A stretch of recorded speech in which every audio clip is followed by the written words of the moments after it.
My mother's daughter, my son's mother.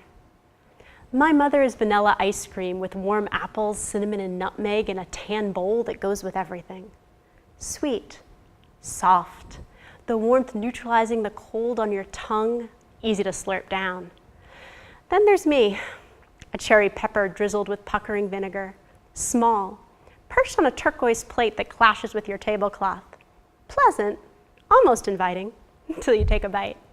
Some spit me out, others like the sour heat. My mother and I, so different despite our shared ingredients. Dark eyes, straight hair, short stature, defined jaw. Our insides, the chemicals that rush through our veins in response to our interactions with others, empaths immobilized by others' embarrassment. Neither of us can watch The Office. We absorb rather than enjoy others' awkwardness, taking it, making it ours. My mother, a soft, rich neutralizer, melting over hate, she makes it comfortable with her sweetness, hospitality. Thick, buttery sugar coating its sting. Everyone loves her. She encouraged me to do the same, to avoid attracting the gaze of contempt, to calm my own anxiety. Don't fight them and they'll love you, or at least not attack. I listened at first, but stopped early on. Perhaps my gnarled cerebral palsy limbs are to blame. Diagnosed abnormal, with a hunched back, perched on turned-in toes, the gaze of others was unavoidable, despite my big smile and tiny frame. So instead of coding for palpability, I basked in its heat.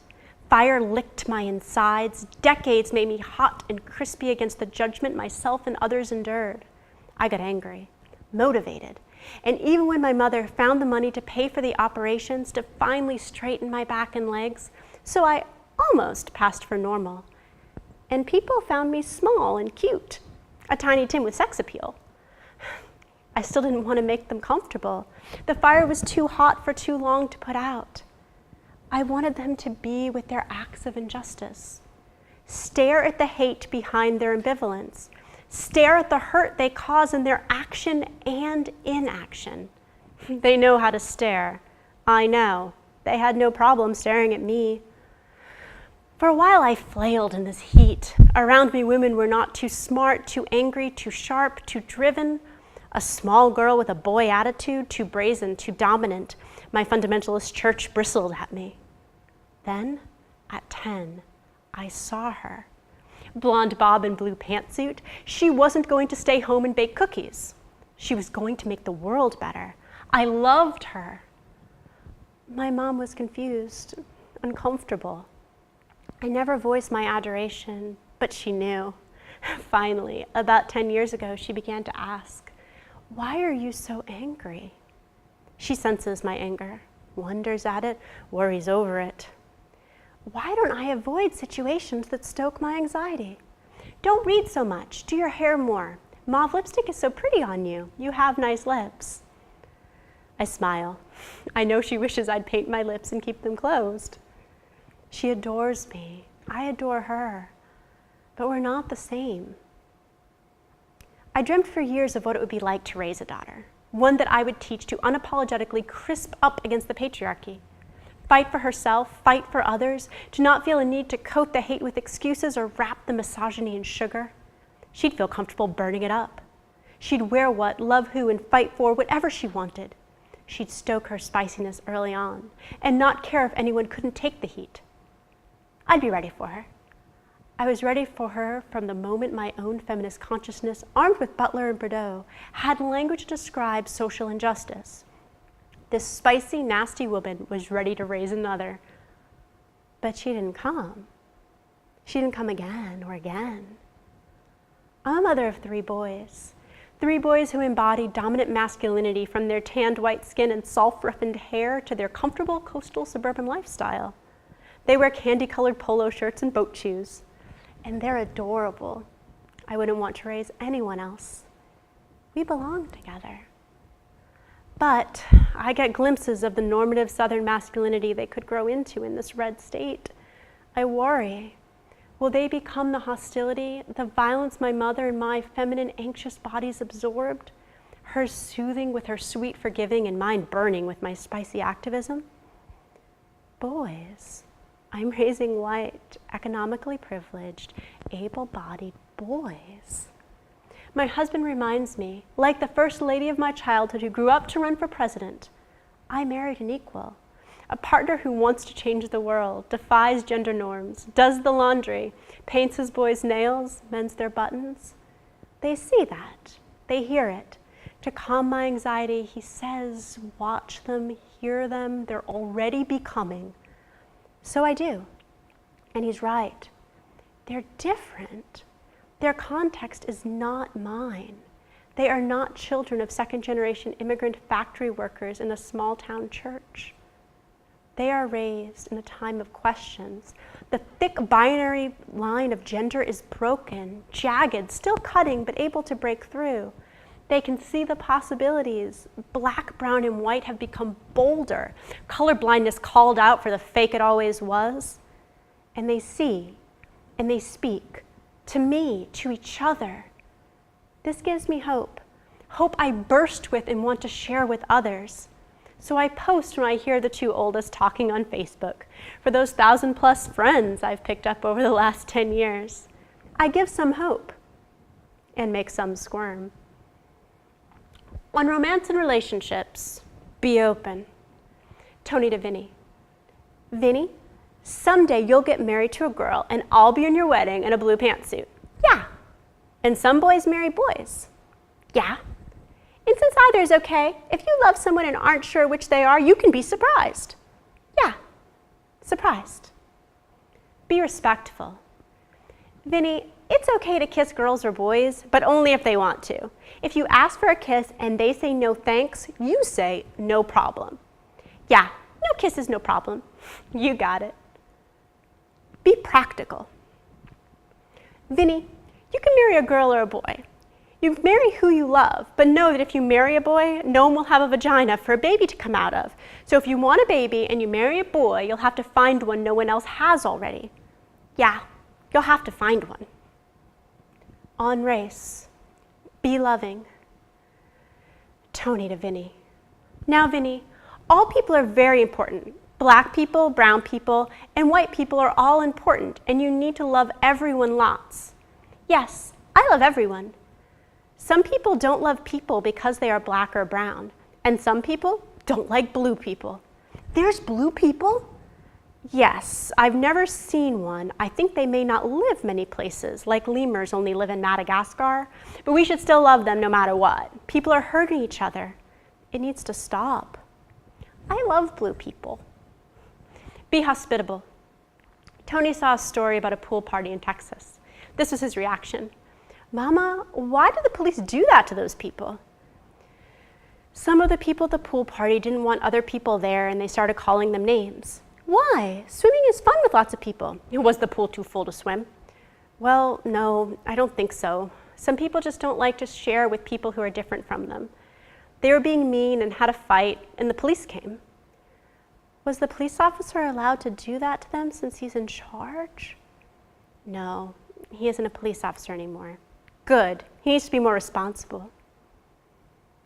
Maybe those people can come to Grandma's house for a pool party. We like different people. We do. They live far away, but we can have another pool party sometime. That's a plan. I'll show them my new snorkel. On violence, be pragmatic and proactive. Tony, looking at the photos of the people killed in Orlando. Who are those men, Mama? They were killed at a party last night. Someone went into the party they were at and shot them. Why? He had a lot of hate in him. Was there no police to save them all? The man's gun was bigger and stronger than the police officers, so it took a long time for the police to stop him. Was he an army guy? No. Why can he have a gun that's stronger than the police? He just bought it in a store. There's no law against it.